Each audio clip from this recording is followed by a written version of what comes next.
नमस्कार, मी दिव्या. तरुण भारत संवादच्या आजच्या बातमीपत्रात आपलं स्वागत.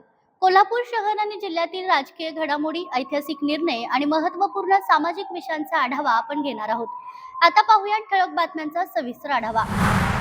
घरगुती गॅस सिलेंडर दरवाढ आणि गॅस पुरवठ्याचा कालावधी वाढवल्याच्या निषेधात कोल्हापुरात काँग्रेसच्या वतीने आंदोलन करण्यात आलं. जिल्हाधिकारी कार्यालयासमोर काँग्रेस कार्यकर्त्यांनी सरकार विरोधात जोरदार निदर्शने केली. या आंदोलनात महिलांनी रस्त्यावरच चूल मांडून भाकऱ्या थापल्या, तसेच नाल्यातून गॅस शेगडी जोडून पाण्याचे पिठलं देखील केलं. वाढत्या गॅस दरांमुळे सर्वसामान्य नागरिकांचं जगणं कठीण होत असल्याचा आरोप करत आंदोलनकर्त्यांनी सरकारच्या धोरणाचा निषेध व्यक्त केलाय. दरवाढ तत्काळ मागे घ्यावे, तसेच गॅस पुरवठा नियमित व वेळेत करावा अशी मागणी आंदोलकांकडून करण्यात आली आहे. घरगुती गॅस दरवाढ, त्याचबरोबर व्यावसायिक गॅस दरवाढ, त्याचबरोबर सुरळीत गॅस पुरवठा हा होण्यासाठी हे आंदोलन या ठिकाणी आपण घेतलेलं आहे.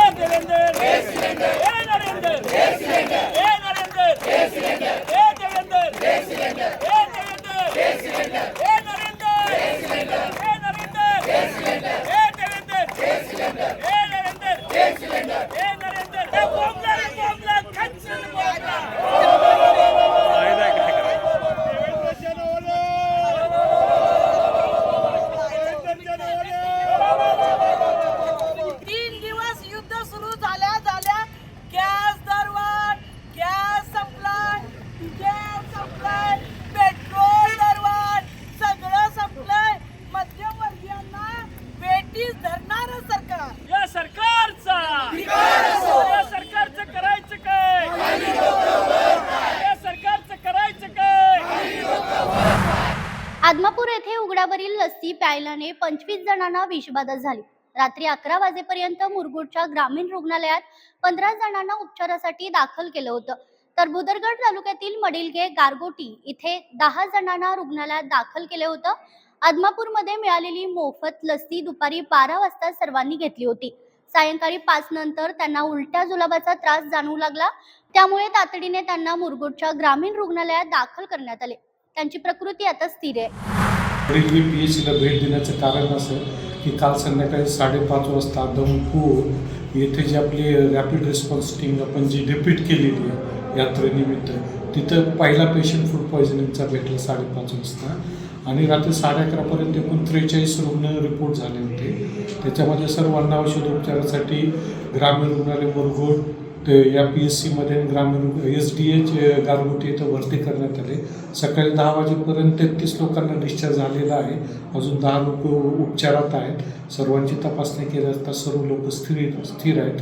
हे संडास उलटी होण्यामागचं सर्वात महत्त्वाचं कारण म्हणजे जी फूड पॉयझनिंग झाली. काल जी यात्रेकरू होते भाविक लोक, त्याला त्रिवेणी हॉटेलजवळ जो लस्सी पिण्यात आली, त्याच्यानंतर जवळपास 3.5-4 तासानंतर सिम्पटम चालू झाले. मुरगुड निपाणी राज्य मार्गावरील सुरुपली कुरुपली दरम्यान म्हसोबा देवालयाजवळ 22 फेब्रुवारी रोजी रात्री अज्ञात वाहनाच्या धडकेत सागर बाबूराव मोरे वय वर्ष 45 राब भडगाव तालुका कागल जागीच ठार झाला. या गुन्ह्यातील टेम्पोचा शोध लावण्यात पोलिसांना यश आले. सदर टेम्पोचा चालक व मालक मोहम्मद लियास दिलावर सय्यद वय वर्ष 35 याला ताब्यात घेऊन पोलिसांनी खाक्या दाखवला असता त्याने आपले वाहन संबंधित वाहनधारकास ठोकरल्याचे मान्य केले. सय्यद याला ताब्यात घेऊन पोलिसांनी त्याच्यावर गुन्हा नोंद केला. अधिक तपास सुरू आहे. जिल्हाधिकारी कार्यालयाच्या रस्त्याच्या पलीकडेच असणाऱ्या महावीर उद्यान सुविधांच्या प्रतीक्षेत आहेत.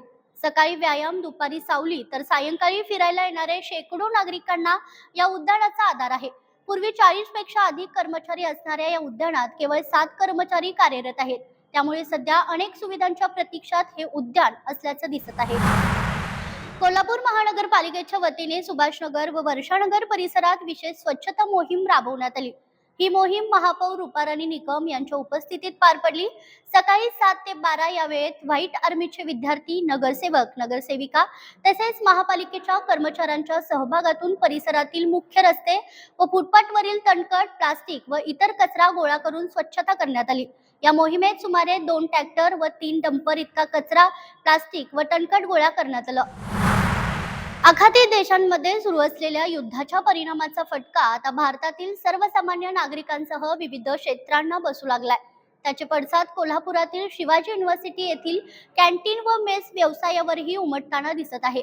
गॅस सिलेंडरच्या तुटवड्यामुळे विद्यापीठातील कॅन्टीन व मेस चालकांना मोठा आर्थिक फटका बसत आहे. गॅस पुरवठा उशिरा मिळत असल्याने स्वयंपाक व्यवस्थापन करणे कठीण होत असून विद्यार्थ्यांना सेवा देताना अडचणी निर्माण होत असल्याचे कॅन्टीन मालकांनी सांगितले. या परिस्थितीचा आढावा तरुण भारतचे प्रतिनिधी साजिद पीरजादे यांनी घेतला. कॅन्टीन मालकांनी आपल्या अडचणी व वाढत्या खर्चाबाबत प्रतिक्रिया देत शासनाने गॅस पुरवठा नियमित करण्याची मागणी देखील केली आहे. आता इंधनामुळे आम्हाला 75% आमच्या धंद्यावर परिणाम झालेला आहे. महिलांचा पगार भागवणं पण आम्हाला शक्य होईना झाले आणि सरकारनं आम्हाला जरा मुभा द्यावी आणि हे सुरळीत लवकरात लवकर चालावी ही आमची विनंती आहे सरकारला. युद्धाच्या पार्श्वभूमीवर आम्हाला सिलेंडरचा खूप मोठा धोका पत्करावा लागला आहे. त्यामुळे आमच्याकडे जी मेस चालते त्यावर खूप मोठा परिणाम झाला आहे. मुलांची संख्या फार कमी झाली आहे व जे काही आमच्याकडे मेनू रोजच्या ह्याच्यामध्ये उपलब्ध असतात ते आम्ही रोज करू शकत नाही आहे. चुये येथील श्री संत बाबा महाराज आर्वीकर साधना सप्ताहानिमित्त आयोजित 27व्या साधना महोत्सवात युवा कीर्तनकार प्रांजलताई जाधव यांचे कीर्तन उत्साहात पार पडले. त्यांच्या ओजस्वी आणि भावपूर्ण कीर्तनामुळे उपस्थित भाविक मंत्रमुग्ध झाले. कीर्तनादरम्यान त्यांनी संत साहित्य, अध्यात्म आणि भक्तिपर विचार मांडत उपस्थितांना आध्यात्मिक मार्गदर्शन केले. त्यांच्या प्रभावी वाणीमुळे भाविकांनी टाळ्यांच्या कडकडाटात प्रतिसाद देत कीर्तनाचा मनमुराद आनंद घेतला.